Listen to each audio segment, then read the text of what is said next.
Assalamualaikum warahmatullahi wabarakatuh.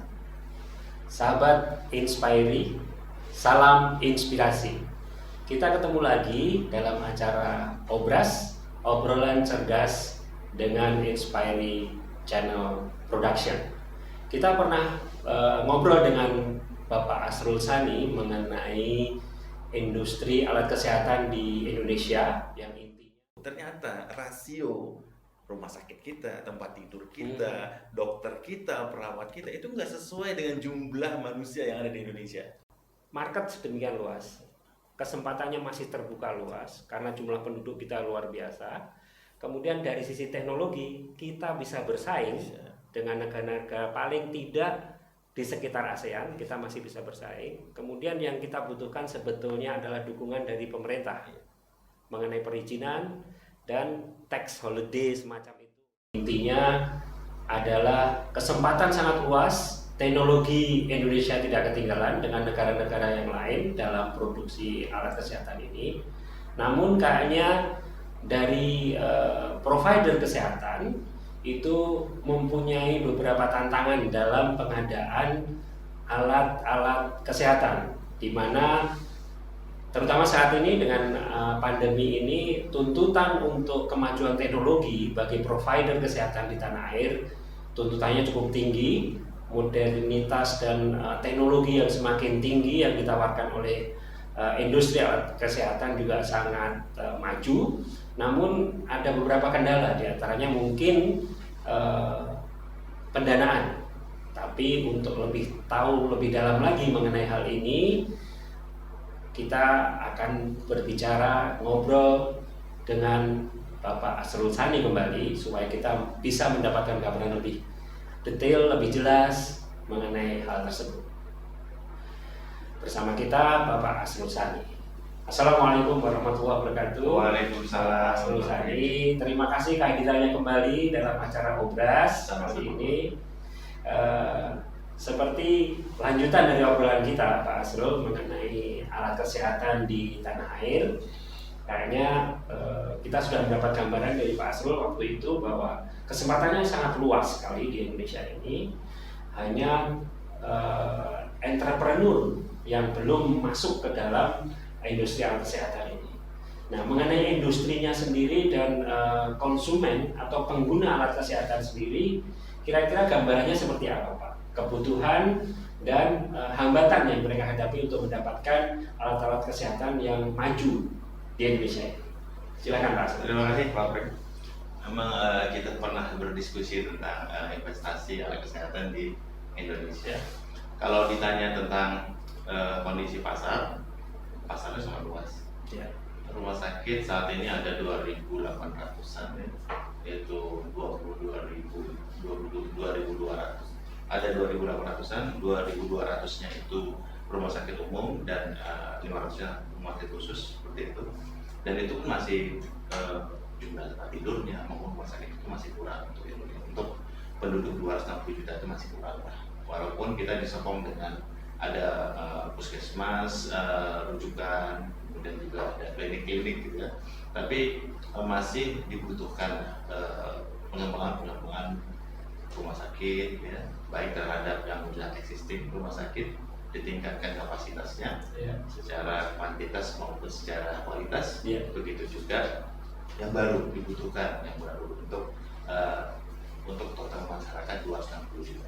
Itu kita kan itu kondisinya. Dan kemudian bagaimana sih hambatan mereka gitu ya.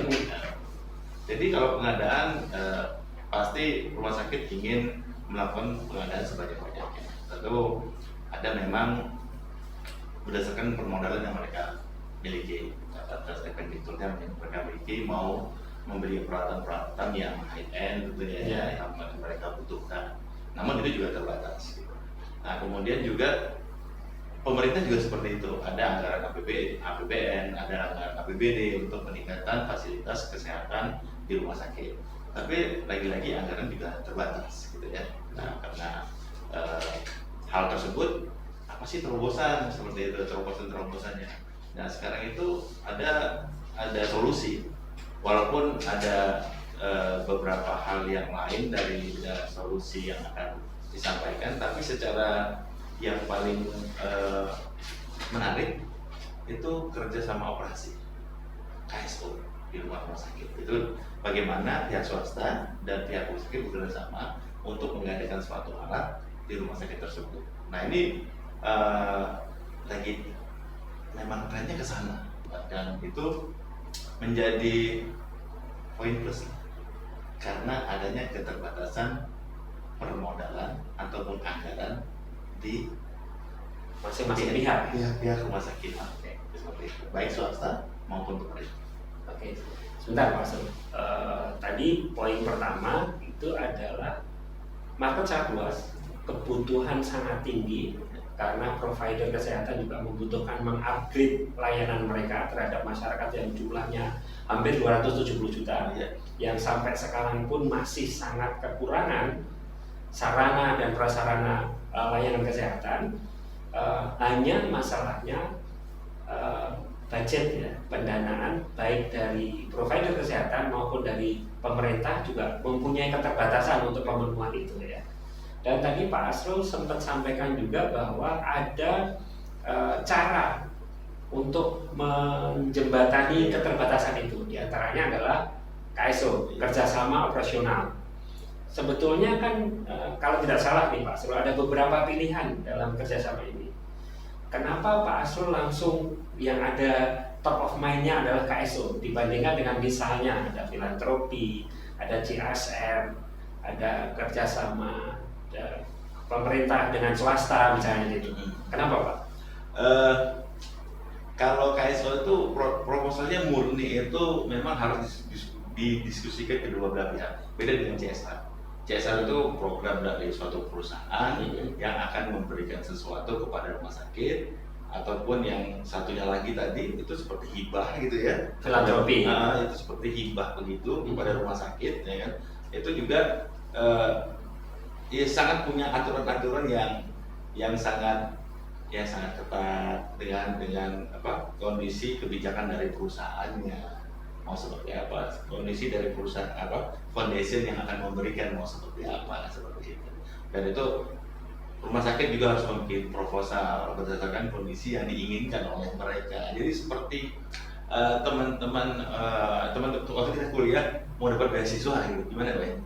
Kita kan membuat proposal begitulah. Gitu. Tapi kalau KSO need-nya rumah sakit apa, pebisnis datang, dihitung, yang modalin rumah sakit, yang modalin pebisnis, rumah sakit punya pasar untuk mengelola itu, menghasilkan suatu anggaran yang bisa dikembalikan kepada pihak pebisnis tadi, dan itu cara mereka sepakati. Jadi lebih simpel, ya, sesuai dengan kebutuhan yang mendesak di rumah sakit. Gitu.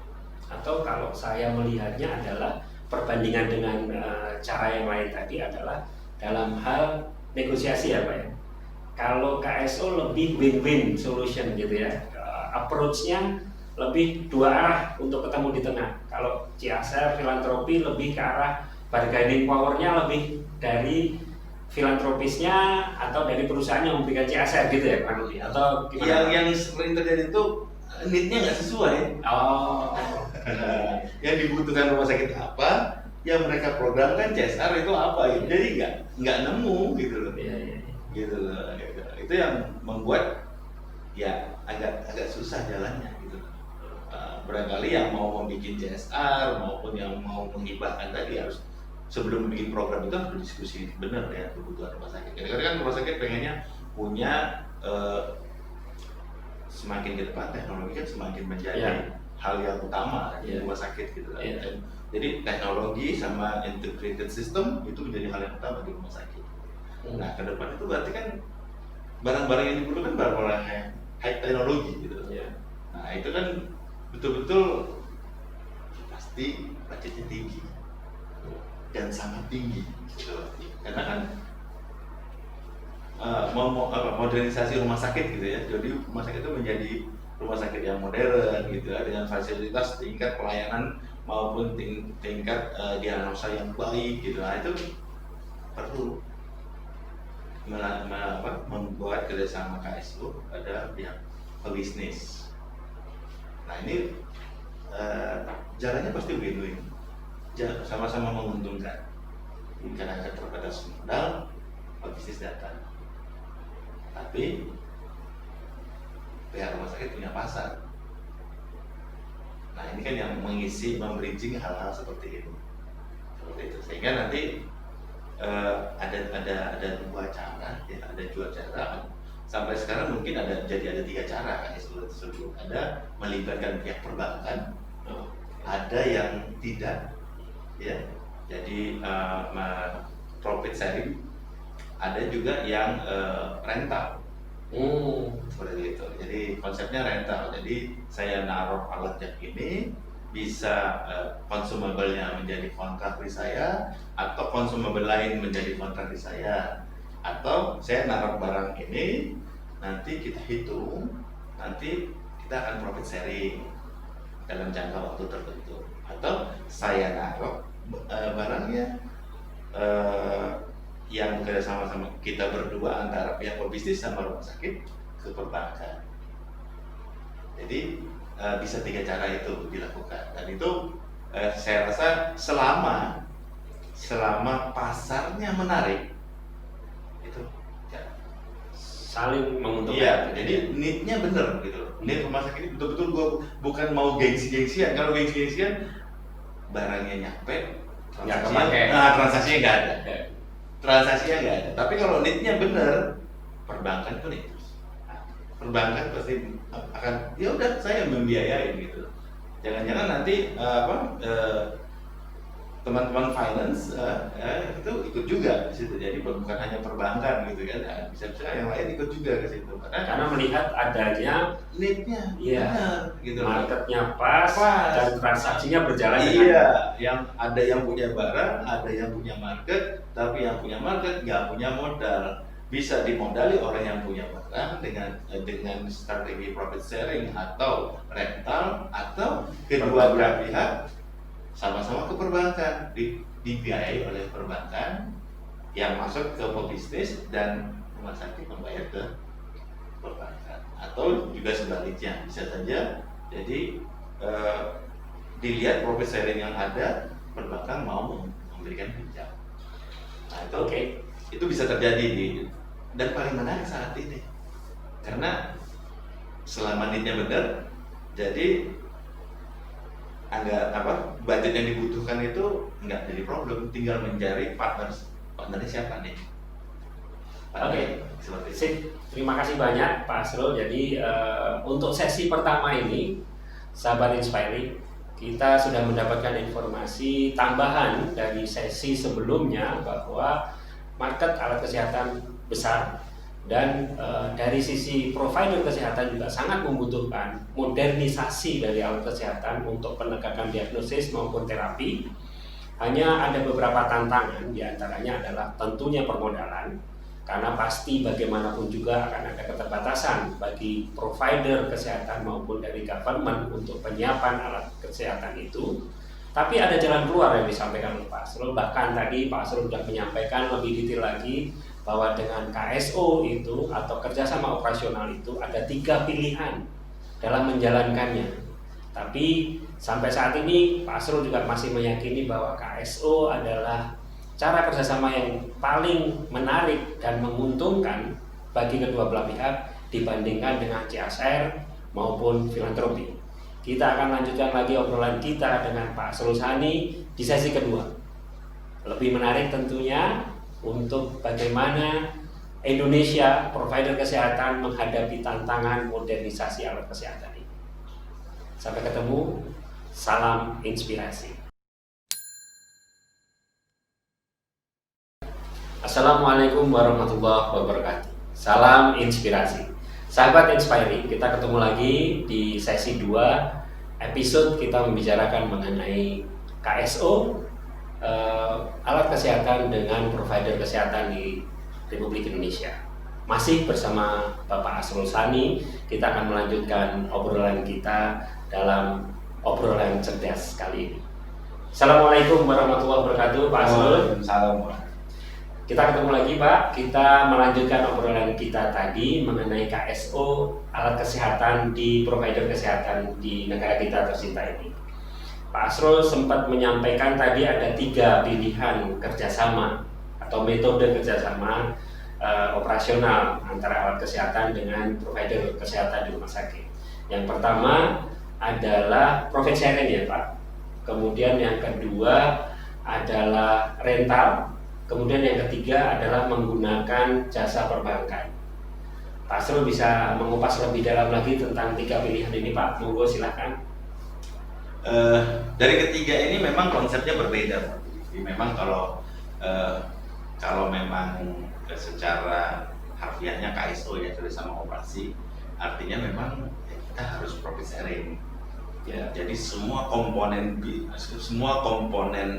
pengadaan dan implementasinya nantinya itu harus kita bicarakan bersama antara pihak pebisnis maupun rumah sakit, sehingga dapat suatu perencanaan bisnis yang dalam waktu tertentu dengan jumlah profit yang akan didapatkan. Nah itu yang akan dibagi.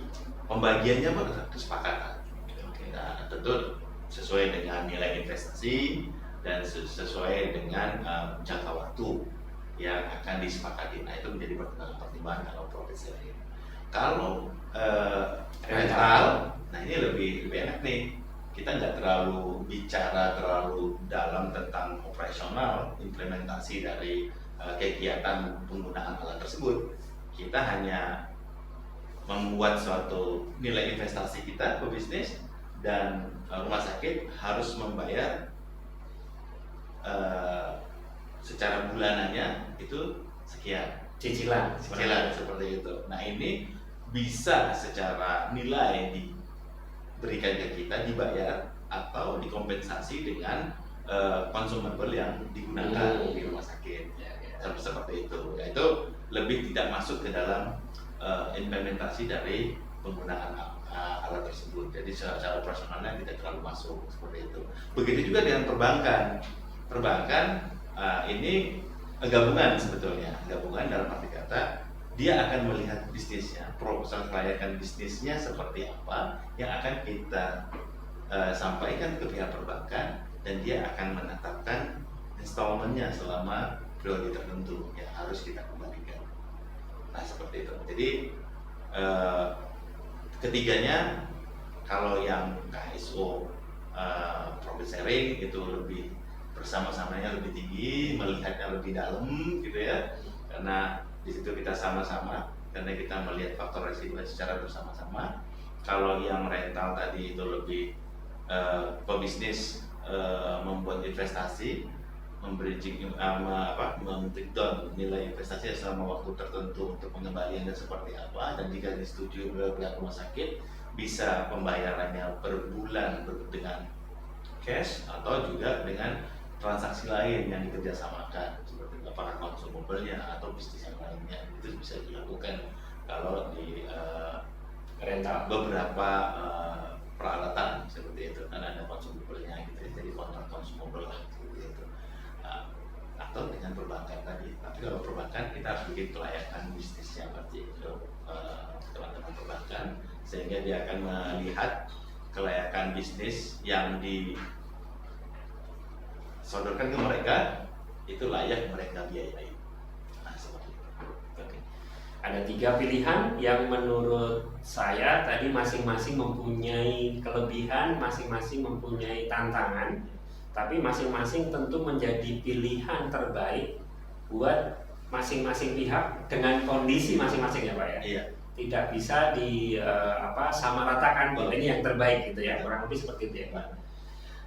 Menurut Pak Asrul sendiri, karena ini mempunyai spesifikasi masing-masing untuk negara kita dengan kondisi provider kesehatan saat ini seperti ini, kedepannya kira-kira dari 3 macam ini mana yang akan paling banyak dimanfaatkan? Kolaborasi ketiga tadi antara pebisnis, rumah sakit dan perbankan itu akan dominan. Jika need-nya, kebutuhannya dan kelayakan bisnisnya itu oke, maka perbankan dengan pasti akan membuat programnya. Teman-teman finance ya, leasing itu akan akan masuk ke bisnis ini sebetulnya. Gitu. Dengan apa? Dengan kelayakan bisnis yang memang pantas mereka biaya. Gitu. Yang rawannya kan need-nya nggak ada, need-nya nggak ada karena keinginan dari pihak rumah sakit ingin punya fasilitas yang wah tapi nggak punya kebutuhan yang benar-benar sehingga transaksinya tidak ada transaksinya, nah itu nggak mungkin. Tapi kalau seandainya itu baik, maka pihak perbankan pasti masuk ke lini ini dan itu sangat membantu baik bagi pebisnis maupun bagi rumah sakit karena pada dasarnya baik pebisnis maupun rumah sakit ikut keterbatasan modal. Dan modal itu ada di perbankan. Supporting modalnya kan kalau perbankan pasti. Dan perbankan membutuhkan market yang membutuhkan uang dari dia, gitu ya. Seperti itu. Jadi sebetulnya tiga ini ke depan menjadi apa ya? Jalan keluar lah ya. Jalan keluar bagi masalah masing-masing pihak ya. Alkes membutuhkan ada yang membeli alatnya, menggunakan alatnya. Provider kesehatan membutuhkan alat kesehatannya, perbankan membutuhkan dana yang dia punya untuk disalurkan dengan tanda kutip akan kembali dengan jumlah yang lebih tinggi, misalnya seperti itu. Jadi sebetulnya tiga ini saling tergantung. Apabila ini disinergikan akan menjadi sesuatu yang bermanfaat lebih banyak untuk masyarakat luas. Menjadi jalan keluar yang baik. Saya kira menarik sekali kesimpulan yang kita dapatkan dari obrolan kita mengenai kerjasama operasional di industri kesehatan bagi provider kesehatan di negara kita dengan Pak Asrul Sani pada hari ini. Kita akan ketemu lagi, kita lanjutkan lagi pembicaraan kita mengenai alat kesehatan, provider kesehatan, tantangan dan opportunity di negara kita tercinta di sesi-sesi berikutnya. Terima kasih banyak Pak Asrul Sani atas kehadirannya di Obras kali ini. Mudah-mudahan bermanfaat untuk kita semuanya, Pak. Amin. Sampai ketemu lagi. Salam inspirasi.